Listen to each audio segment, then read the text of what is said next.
इस वक्त दुनिया में इससे बड़ी कोई खबर नहीं हो सकती दोस्तों। अमेरिका ने ईरान के 3 परमाणु ठिकानों पर हमला कर दिया है। यानी कि 15 दिन से पहले अमेरिका ईरान युद्ध में शामिल हो गया है।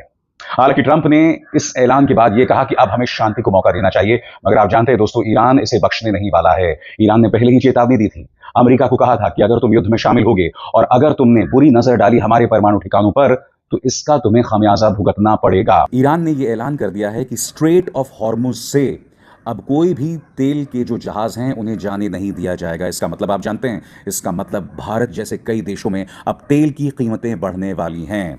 यानी कि नेतन्याहू की जिद और अमेरिका की दबंगई का खमियाजा पूरी दुनिया अब भुगतने वाली है। इस वक्त दुनिया में इससे बड़ी कोई खबर नहीं हो सकती दोस्तों।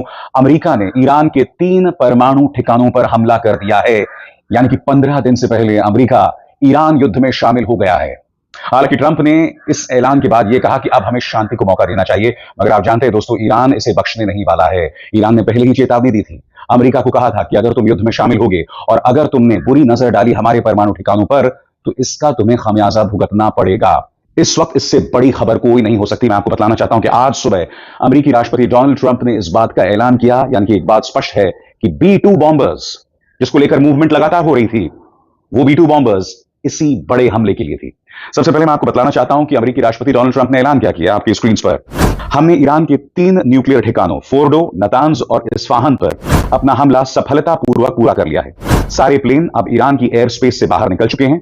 फोर्डो, जो कि मुख्य ठिकाना था, उस पर बमों की पूरी बारिश की गई। हमारे सारे फाइटर जेट्स अब सुरक्षित तरीके से वापस लौट रहे हैं। हमारे शानदार अमेरिकी सैनिकों को बधाई। दुनिया में और कोई भी मिलिट्री ऐसा ऑपरेशन नहीं कर सकती थी। अब वक्त है शांति का। इस मुद्दे पर ध्यान देने के लिए शुक्रिया। दोस्तों, यह है अमेरिकी राष्ट्रपति डोनाल्ड ट्रंप की आज सुबह की तस्वीर। जी हां, इस ऐलान के बाद यह आज सुबह की तस्वीर है, जो कि व्हाइट हाउस की है, जहां वो अपने हेलीकॉप्टर से उतरते हैं, यानी हेलीकॉप्टर नंबर 1, जो कि अमेरिकी राष्ट्रपतियों के लिए होता है। और उसी के बाद उन्होंने इस बात का ऐलान किया। जी हां, और फिर उन्होंने दुनिया के नाम एक प्रेस कॉन्फ्रेंस को संबोधित किया। आइए हम वहीं का रुख करते हैं। Thank you very much. A short time ago, the U.S. military carried out massive precision strikes on the 3 key nuclear facilities in the Iranian regime, Fordo, Natanz, and Esfahan. और जाहिर सी बात है, इसका असर दिखना शुरू भी हो गया है। ईरान ने यह ऐलान कर दिया है कि स्ट्रेट ऑफ हॉर्मुज से अब कोई भी तेल के जो जहाज हैं उन्हें जाने नहीं दिया जाएगा। इसका मतलब आप जानते हैं, इसका मतलब भारत जैसे कई देशों में अब तेल की कीमतें बढ़ने वाली हैं। यानी कि नेतन्याहू की जिद और अमेरिका की दबंगई का खमियाजा पूरी दुनिया अब भुगतने वाली है। दोस्तों, यकीनन अमेरिका के इस कदम को लेकर जबरदस्त बहस शुरू हो गई है।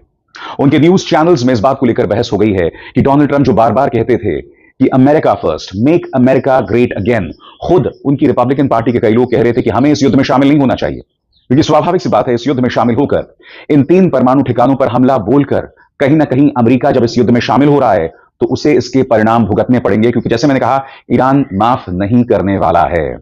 ईरान इसकी प्रतिक्रिया देगा। और स्वाभाविक सी बात है, जब हम प्रतिक्रिया की बात कर रहे हैं तो प्रतिक्रिया सामने आने वाली है उन तमाम अमेरिकी बेसिस के जरिए जो मध्य पूर्व में मौजूद हैं। ऐसे कई अमेरिकी बेसिस मौजूद हैं जिनके पास सुरक्षा भी नहीं है। स्वाभाविक सी बात है, इसको लेकर जबरदस्त अफरा तफरी मच गई होगी। सबसे पहले मैं आपको बतलाना चाहता हूं, जब यह खबर ब्रेक हो रही थी तब इस बारे में अल जजीरा ने क्या कहा, आइए सुना जाए। 2 मिनट का एक clip. U.S. had struck 3 nuclear facilities in Iran. Well, Mohammed, now Donald Trump has taken to Truth Social again, announcing that he will be addressing the American public about these U.S. strikes on Iran's nuclear sites in about an hour and a half's time. He went on to say this is... अल जजीरा इस बात का ऐलान करता है और दूसरी तरफ अमेरिकी न्यूज चैनल ABC में इस बात को लेकर बहस शुरू हो जाती है कि क्या वाकई यह हमला करना चाहिए था। क्योंकि बकौल ABC न्यूज, अब ट्रंप की पार्टी के अंदर के लोग इस पर सवाल उठाने वाले हैं, इसके परिणाम होंगे। और कहीं ना कहीं मैं उम्मीद कर रहा हूं कि ईरान अपनी तरफ से क्या जवाबी कार्रवाई करेगा, ट्रंप इसके लिए भी तैयार होने वाले हैं। हो सकता है कि जब तक मेरा कार्यक्रम सामने आए, ईरान इसका जवाब भी दे चुका हो। सही सुना आपने दोस्तों, ईरान इसका जवाब भी दे चुका हो। आइए सुनते हैं ABC न्यूज इस बारे में क्या कह रहा है। President of forever wars. He was going to end U.S. involvement in some of these wars overseas. Now here he is.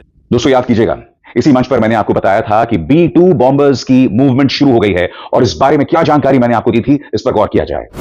America के कई B-2 बॉम्बर्स शुक्रवार रात मिजोरी के व्हाइटमैन एयरफोर्स बेस से उड़ान भरते देखे और अब वो पश्चिम की तरफ जा रहे हैं। ये जानकारी CNN ने फ्लाइट ट्रैकिंग डेटा के आधार पर दी है। ये सब उस वक्त हो रहा है जब राष्ट्रपति डोनाल्ड ट्रंप ईरान पर संभावित एयर स्ट्राइक को लेकर अपने सैन्य विकल्पों पर विचार कर रहे हैं। एक अमेरिकी रक्षा अधिकारी ने बताया कि अभी तक B-2 बॉम्बर्स के जरिए ईरान पर किसी भी तरह के ऑपरेशन का कोई आदेश नहीं दिया गया है, मगर ये अमेरिकी राष्ट्रपति डोनाल्ड ट्रंप के इस ऐलान से पहले का था। आपको यह भी समझना पड़ेगा कि फोर्डो न्यूक्लियर साइट पर अमेरिका ने क्यों प्रहार किया है, क्योंकि मैं आपको बताना चाहता हूं दोस्तों, जो फोर्डो न्यूक्लियर साइट है, ये वो न्यूक्लियर साइट है जहां पर सिर्फ अमेरिका तबाही मचा सकता है, क्योंकि वहां पर जो ईरान के न्यूक्लियर एसेट्स हैं वो जमीन के नीचे हैं और इसराइल के पास ऐसी कोई काबिलियत नहीं है कि वो उसे तबाह कर सकता। अब फोर्डो न्यूक्लियर ठिकानों पर हमला बोलकर कहीं ना कहीं इसराइल की जो मांग थी वो अमेरिका ने पूरी कर दी है। मगर सबसे बड़ी बात, इस बात के कोई प्रमाण मौजूद नहीं थे दोस्तों कि ईरान न्यूक्लियर बॉम्ब बना रहा था। और मैं आपका ध्यान खींचना चाहता हूं फॉक्स न्यूज की तरफ। UN nuclear chief says Iran has material to build bombs but no plan to do so। यानी कि UN के जो परमाणु प्रमुख है उनका कहना था कि उनके पास तकनीक तो है मगर अभी कोई प्लान नहीं है। इनफैक्ट याद कीजिएगा, नेशनल इंटेलिजेंस की डायरेक्टर तुलसी गबार्ड ने पहले बयान में क्या कहा था कि भाई ईरान जो है वो परमाणु बॉम्ब नहीं बना रहा है, मगर फिर ट्रंप सामने आते हैं और कहते हैं कि तुलसी गबार्ड जो कह रही है वो सब कबाड़ है, बकवास है। अपनी ही नेशनल इंटेलिजेंस की डायरेक्टर को बकवास बता दिया और फिर तुलसी गबार्ड उस पर भी यूटर्न ले लेती है। सबसे बड़ी बात आपको समझना पड़ेगा दोस्तों कि आखिर B-2 बॉम्बर्स का इस्तेमाल क्यों किया गया है, तो इसके लिए गौर कीजिए। B-2 बॉम्बर्स वही इकलौते विमान हैं जो मैसिव ऑर्डिनेंस पेनिट्रेटर नाम का बॉम्ब ले जा सकते हैं, जिसे एक्सपर्ट्स ने ऐसा एकमात्र बॉम्ब बताया है जो शायद ईरान की जमीन के नीचे बनी फोर्डो न्यूक्लियर फैसिलिटी को तबाह कर सकता है, और उसने तबाह कर दिया। आगे, हर B-2 बम वर्षक 2 ऐसे बंकर बस्टर बम ले जा सकता है जिनमें हर एक का वजन करीब 30,000 पाउंड होता है। B-2 बॉम्बर्स की यह हलचल ऐसे वक्त हो रही है जब ट्रंप पिछले हफ्ते का ज्यादातर वक्त सिचुएशन रूम में हमले की प्लानिंग पर चर्चा करते हुए और अधिकारियों से हर ऑप्शन के नतीजों पर सवाल पूछते हुए बिता चुके हैं। ट्रंप ने इशारा किया कि ईरान पर सैन्य कार्रवाई को लेकर फैसला लेने के लिए जो 2 हफ्ते की टाइमलाइन उन्होंने तय की है वो अधिकतम समय है, यानी वो इससे पहले भी फैसला ले सकते हैं, और ट्रंप ने यह फैसला ले लिया। सही सुना आपने, ट्रंप ने फैसला ले लिया क्योंकि 2 हफ्ते का वक्त अधिकतम समय था और उससे पहले ही उन्होंने ईरान के 3 न्यूक्लियर ठिकानों पर हमला कर दिया। इंतजार कीजिएगा, आपकी स्क्रीन पर यह है बिल क्लिंटन, अमेरिका के पूर्व राष्ट्रपति। उन्होंने बेंजामिन नेतन्याहू के बारे में क्या कहा, क्योंकि ट्रंप ने जो किया है कहीं ना कहीं बेंजामिन नेतन्याहू की जिद को पूरा किया है। क्योंकि बिल क्लिंटन ने कहा था कि नेतन्याहू जो है वो ये सब इसलिए कर रहे हैं क्योंकि उन्हें अपनी जान बचानी है, उनके खिलाफ भ्रष्टाचार को लेकर एक केस है और अमेरिका को इस युद्ध में शामिल नहीं होना चाहिए।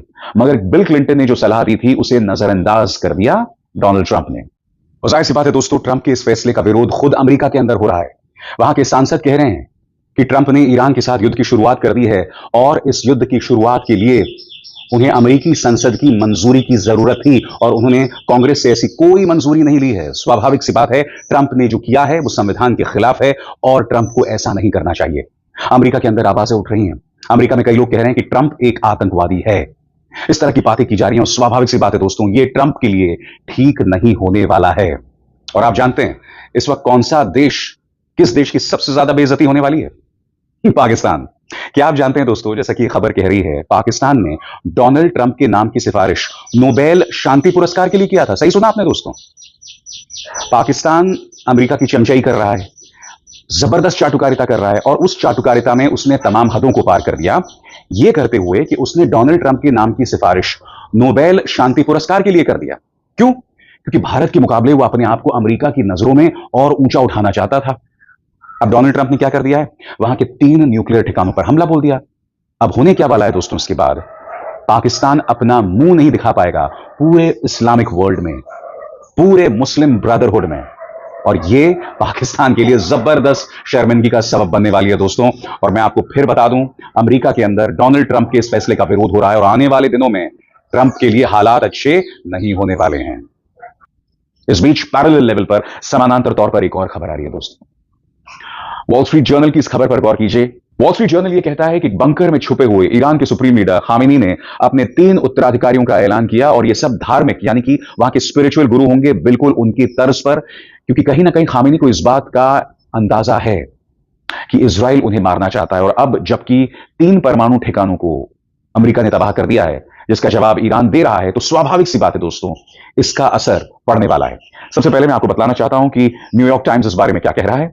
एक बंकर में छुपे हुए ईरान के सुप्रीम लीडर ने संभावित उत्तराधिकारियों के नाम तय किए। आयतुल्लाह अली खामेनी ने सिर्फ अपने मिलिट्री कमांड के उन लोगों के लिए विकल्प तय नहीं किए हैं जो इस्राएली हमलों में मारे जा सकते हैं, बल्कि अगर उनकी भी मौत हो जाए तो उनकी जगह लेने के लिए 3 सीनियर मौलवियों के नाम भी तय कर दिए गए हैं। और इसके लिए खामेनी ने 5 अहम कदमों की घोषणा की है, और वो 5 कदम क्या क्या हैं, एक एक करके आपके स्क्रीन पर। पहला, बंकर में रहकर चले निर्णय। 3 गुप्त सूत्रों के अनुसार खामेनी अब इलेक्ट्रॉनिक कम्युनिकेशन बंद रख रहे हैं और केवल अपने जिम्मेदार कमांडर से सीधे बात करने के लिए किसी भरोसेमंद सगे संबंधी का उपयोग कर रहे हैं, ताकि उनकी लोकेशन को ट्रैक नहीं किया जा सके। दूसरी बात, सैन्य कमांडर बदलने का ऐलान। यदि इसराइल की हवाई हमलों में उनके वरिष्ठ सैन्य कमांडर मारे जाएं तो उनकी जगह लेने के लिए पहले से ही एक पूरा सैन्य आदेश संरचना जो है वो मौजूद हो। तीसरी बात, 3 सीनियर मौलवियों को उत्तराधिकारी चुना जाए, जो सबसे अहम कदम है।